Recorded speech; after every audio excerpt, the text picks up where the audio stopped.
अस्सलाम वालेकुम, welcome back to Khan's two cents. I hope you all are doing good. आज newspaper series का last day है। पिछले कुछ दिनों में हमने मिलकर न्यूज़पेपर को डाइसेक्ट किया कि एज अ सीएसएस एस्पायरेंट हमने न्यूज़पेपर में कौन कौन सी इन्फॉर्मेशन को देखना है, उसको किस टॉपिक के हवाले से कोट करना है। इसी तरह आज का न्यूज़पेपर डॉन का हम डाइसेक्ट करेंगे, that is for 16 September Thursday. आज के न्यूज़पेपर के अगर फ्रंट पेज की बात की जाए तो आपने बस इस टॉपिक को जरा देख लें, थोड़ा पढ़ लें। That is an interview given by our prime minister to CNN। मैंने इसको इतना डिटेल में नहीं पढ़ा क्योंकि मैं ऑलरेडी ट्विटर पे इसको बहुत फॉलो कर चुकी हूँ कि उन्होंने क्या कहा। तो बस आप देख लें कि उन्होंने जो अफगानिस्तान में प्रेजेंट सिचुएशन है उसके बारे में इनका क्या स्टांस था। एनीवेज अगर हम बैक साइड पर आ जाए तो बैक साइड पे मुझे एक मिला है काम की बात, that is regarding our national security adviser Moeed Yusuf. उन्होंने पब्लिक कॉन्फ्रेंस में कुछ बातें कही हैं रिगार्डिंग अफगानिस्तान प्रेजेंट सिचुएशन, जिसको आप कोट कर सकते हैं। यहाँ पे एक और चीज बता दूं कि जब मैंने इस हेडलाइन को पढ़ा तो यहाँ पे मुझे एक नया वर्ड नजर आया, दैट इज असेल्स। अब ये वर्ड जब मैंने पहले पढ़ा मुझे ऐसा लगा कि इसका पॉजिटिव मीनिंग है, लाइक अपलॉड करना, एक चीज पे आप मतलब उसको अप्रिशिएट करना कि he was appreciating world's wait and watch policy on Afghanistan. मुझे ऐसा लगा। जब मैंने थोड़ा सा इसका फर्स्ट इंट्रो पैरा पढ़ा तो मुझे एहसास हुआ कि I am getting it wrong. असेल्स का मतलब ये नहीं है, असेल्स का मतलब है आप उसको पॉइंट आउट करें, क्रिटिसाइज करें कि ये चीज गलत है। तो इस तरह आपने वर्ड्स को देखना है और उनको फिर नोट डाउन भी करना है और ये आपको हेल्प आउट करते हैं फर्दर।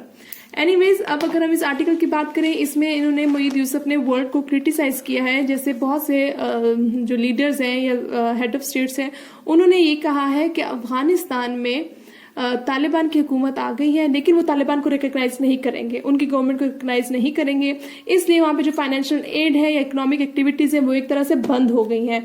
तो अल्टीमेटली वहां के लोगों के लिए मसला बन रहा है। तो मोईद यूसुफ इस चीज को क्रिटिसाइज कर रहे हैं कि ये wait and watch policy is like collapse of Afghanistan.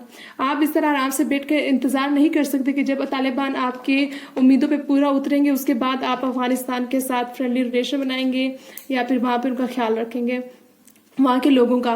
तो अभी से आपने कोशिश करनी है कि वहां के साथ ताल्लुकात बढ़ाएं ताकि आप अफगानिस्तान को अबंडन ना करें। अगर आपने उसको अबंडन किया तो बहुत से मसले बनेंगे, जैसे उन्होंने इस लास्ट लाइन में कहा है कि ISIS वहां पर है, तहरीके तालिबान पाकिस्तान वहां पे है, अलकायदा वहां पर है। तो why do we risk a security vacuum? ठीक है कि ये वैक्यूम तो वहां पे बनेगा। तो एक बात है जिसको मैंने अपने रजिस्टर में अफगानिस्तान के पोर्शन में नोट डाउन भी कर लिया है। इसके बाद अगर हम बात करें इंटरनेशनल पेजेस की, इंटरनेशनल पेजेस पे ऐसा नोट डाउन करने के लिए तो कुछ नहीं है, बस आप हल्का सा इस आर्टिकल को पढ़ लीजिएगा। South Korea and north Korea का ये उन लोगों के लिए जो बिल्कुल बिगनर्स हैं, उनको नॉर्थ कोरिया साउथ कोरिया का पता नहीं, उनको नहीं पता कि नॉर्थ कोरिया चाइना के साथ है, साउथ कोरिया US के साथ है और आपस में दोनों कंट्रीज एक दूसरे के अगेंस्ट है। उनको ये आर्टिकल पढ़ लेना चाहिए। अदरवाइज ऐसा कोई खास बात नहीं है इस आर्टिकल में, बट बिगनर्स के लिए this should be a read of the day, ताकि उनको थोड़ा सा आइडिया होना लगे कि पॉलिटिक्स क्या हो रही है हमारे एशिया में। एनीवेज मूविंग फॉरवर्ड हम बात करें सेंट्रल पेजेस की। सेंट्रल पेजेस में अगर सबसे पहले 3 एडिटोरियल्स की बात करें तो सबसे पहला हमारा जो एडिटोरियल है that is on aid for Afghans. अब इस एडिटोरियल में अल्हम्दुलिल्लाह जो एस्पायरेंट्स अभी 3-4 दिन से मेरे साथ न्यूज़पेपर पढ़ रहे होंगे उनके लिए ऐसा कोई खास बात नहीं होगी, क्योंकि हमने पिछले 2-3 दिन के न्यूज़पेपर में ये सारी चीज़ें पढ़ ली हैं कि कितने बिलियन डॉलर अमेरिका ने सीज किए हैं अफगानिस्तान से, फ्रीज कर दिए हैं। यूनाइटेड नेशन में किस तरह उन्होंने फंड्स रेज करने की कोशिश की, तो भी चीज़ें हमने पढ़ी हुई हैं, इससे हमें नोट डाउन करने की जरूरत नहीं है। बट यहाँ पे 2 चीज़ें हैं। अगेन मैं कहूँगी, जैसे मैंने कल के वीडियो में बताया था कि आपको कुछ अपना एक्सप्रेशन खूबसूरत करने के लिए कुछ अल्फाज यहाँ न्यूज़पेपर से कलेक्ट करने होते हैं। जैसे मुझे यहाँ पे एक लाइन मिली है, the guns have at last fallen silent in Afghanistan but spiralling poverty and hunger are giving rise to a humanitarian crisis. अब ये लाइन बहुत खूबसूरत है, मुझे अच्छी लगती है। अगर मैं अफगानिस्तानी से कोई टॉपिक रेलेवेंट हो वहां पे मैं अपना इंट्रो लाइन ही लिख सकती हूँ। ठीक, तो ये the guns have at last fallen silent in Afghanistan. तो ये इस तरह को मुझे राइटिंग स्टाइल के लिहाज से लाइन अच्छी लगी है, इसको मैं नोट डाउन कर लूंगी। और यहाँ पर एक और है, ये वही मुहीद यूसुफ की बात है कि वहाँ के लोगों के साथ को आप बंधन नहीं कर सकते जब तक आप तालिबान की हुकूमत को रिकॉग्नाइज नहीं कर रहे, जो वर्ल्ड की वेट एंड वॉच पॉलिसी है। तो यहाँ पे लिखा गया है कि they should not have to pay the cost of the world's antipathy towards the Taliban. ठीक, तो ये लाइन भी मुझे एक अच्छी लगी, इसलिए मैंने इसको हाईलाइट कर लिया है। एनीवेज एज सच और कोई मुझे एडिटोरियल काम का नहीं लगा। ये जो एक आर्टिकल है व्हाट्सएप विद द रूपी, जो जिनको इकोनॉमी के बारे में ज़्यादा मालूम है या जिन्होंने ये इकोनॉमी पढ़ा हुआ है उनके लिए आर्टिकल काम किया। मुझे ये आर्टिकल समझ नहीं आता, और जिनको आता है वो बेशक पढ़ लेंगे, इकोनॉमी के रेलेवेंट है, बट ऐसे डायरेक्टली आप इसको कॉम्प्रिहेंड नहीं कर सकते अनटिल आपका बैकग्राउंड नॉलेज हो। एनीवेज अब अगर हम इस आर्टिकल की बात करें, मिलिटेंट थ्रेट टू मीडिया, आप इस आर्टिकल को समझने से पहले कि क्यों रेलेवेंट है, आप अगर पाकिस्तान अफेयर्स का सिलेबस देखें तो वहाँ पर आपके पास डिफरेंट टॉपिक्स हैं regarding terrorism, like national security threat, ठीक है, NSA और इस तरह के टेररिज्म वगैरह, सिक्योरिटी पाकिस्तान की।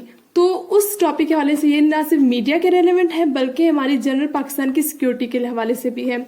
सबसे पहले जो खबर है वो ये है कि TTP जो पाकिस्तान तहरीक तालिबान है, उन्होंने वार्न किया है जर्नलिस्ट को कि उनको टेररिस्ट नहीं कहा जाए, otherwise they would be considered as enemies. ठीक है, उन्होंने ये अब एक थ्रेट दिया है मीडिया को। इसके बाद इन्होंने हमारा ये एक बात बड़ी मजे की लिखी हुई है कि TTP warning is meant to burst this bubble.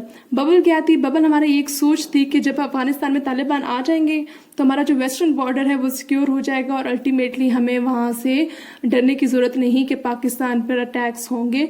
और इस बबल को TTP ने बस्ट कर दिया है कि जी हम तो अभी भी हाजिर हैं पाकिस्तान में केओस फैलाने के लिए। और दूसरी चीज ये जो हमें सबको मालूम है कि 2300 TTP फाइटर्स जो हैं वो अफगानिस्तान के जेल से रिहा कर दिए गए हैं। तो अब नतीजा क्या निकला? नतीजा ये निकला कि TTP is a ticking bomb now, किसी भी वक्त ये फट सकता है और अल्टीमेटली पाकिस्तान के लिए बहुत खतरनाक बात है ये एट द मोमेंट। और तो अब ये आर्टिकल आप पढ़ लें, इसमें से कुछ चीज़ें जो मैंने हाईलाइट की मुझे अच्छी लगी इनको मैं सिक्योरिटी वाले टॉपिक के अंदर कोट करूंगी और पाकिस्तान के लिए जो नेशनल सिक्योरिटी थ्रेट्स हैं उनमें एक ये भी बन जाता है। I hope that it is clear. बाकी ये दो आर्टिकल्स भी एज सच कोई खास काम के नहीं है अकॉर्डिंग टू मी। अगर आप पढ़ना चाहते हैं still you can read this articles.